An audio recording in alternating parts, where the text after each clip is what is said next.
friends. So I just went to my pre-op appointment.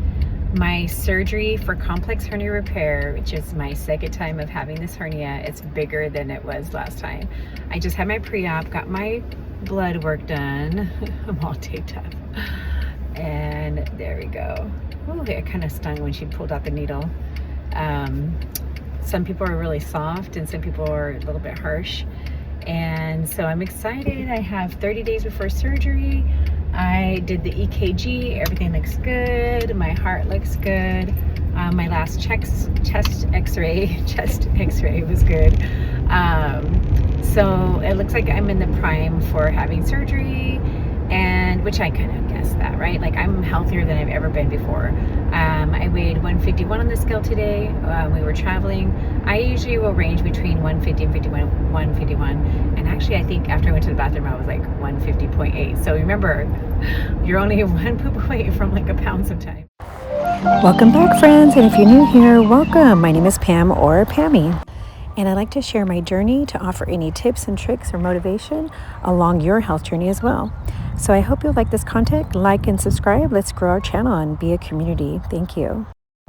Here's a few photos from our vacation just this last week. We went to Universal, and we'll have a separate video for that. But also we had some beach time, and our oldest grandson came in from Colorado to visit us. So yeah, I'm excited. I talked to both doctor's offices just to make sure that we are all on schedule, and we're talking about the belly button, and we're just going to trust the process.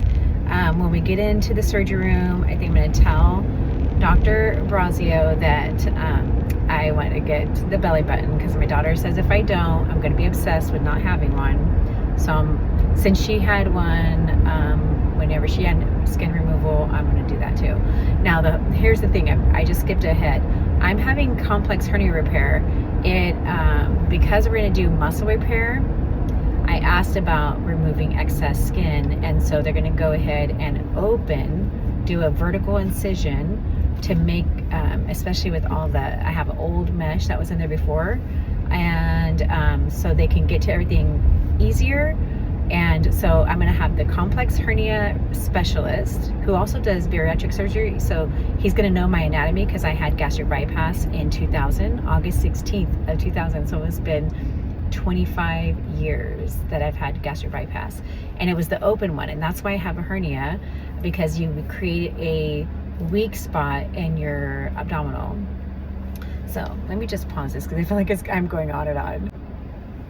So on August 16th of 2000, I had open RNY gastric bypass, and I chose open at the time because we were like so scared about, surviving a surgery.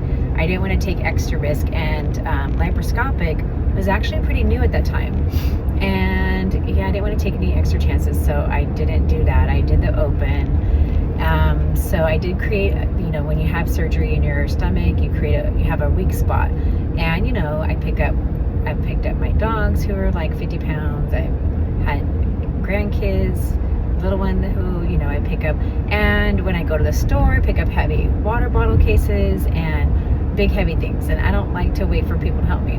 So I'm going to have to learn how to let people help me, because I don't want to go through this again. This is major. And so, I actually had emergency surgery first in October 2010 because the intestines got stuck into the inner wall opening, and then I had to get my iron up because my iron was low, and they wanted to make sure there was no infection. So I had emergency surgery where my intestine got stuck in late 2013, I think it was October, and then I had the repair done in January of 2014. We had to wait for my iron to go up, so I had to do iron infusions by IV, and that's one of those things when you have gastric bypass, is that you do not absorb your nutrition as well. So I've been kind of playing makeup, because there's been years where I just didn't take my my vitamins and my calcium like I was supposed to, and so I had like vitamin D deficiency, I had calcium deficiency, so I'm also dealing with osteopenia. Other side note, I'm almost 56. I'm still 55, and I'm happy to be 55. And when you're older and in menopause years, you have to work on that calcium, right? Because you have the fear or the worry that you have osteoporosis, and then we don't want that. So yeah, so that's a little bit about surgery.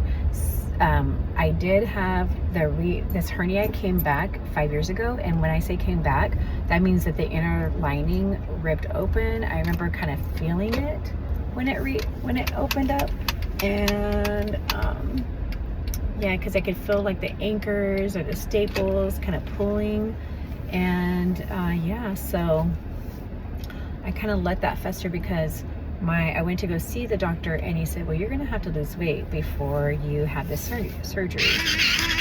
And if not, it's just not going to work. It's just going to reoccur. It's going to pop open.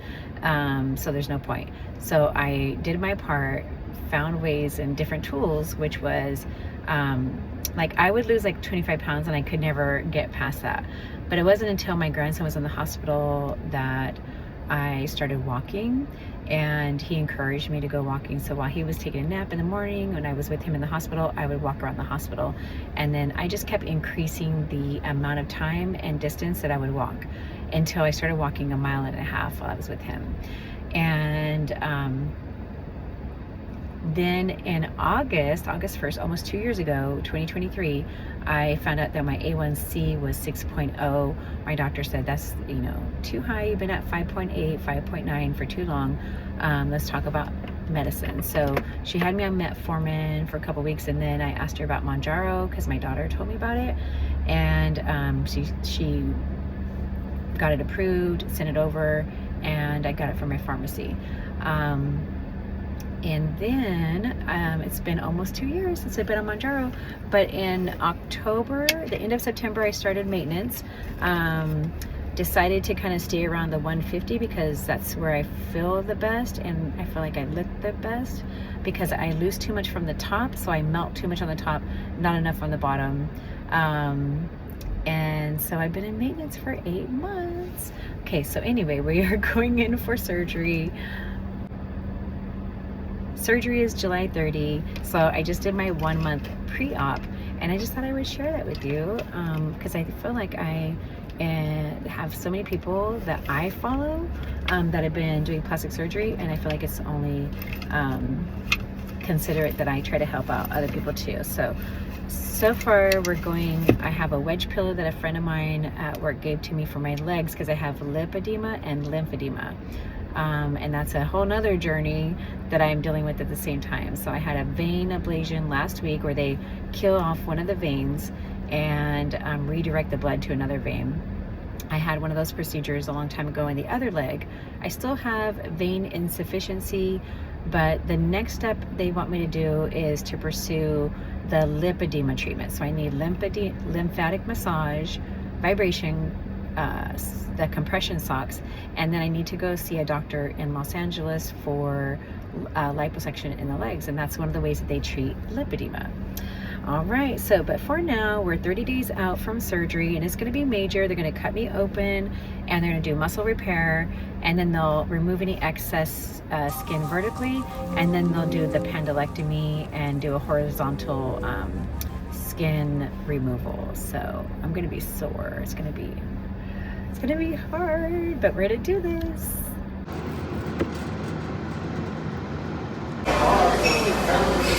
Back in the classroom trying to get ready for the new year before I have my surgery. Here's a picture of my husband and I back after gastric bypass, and then in that blue jumpsuit is me when I was 7.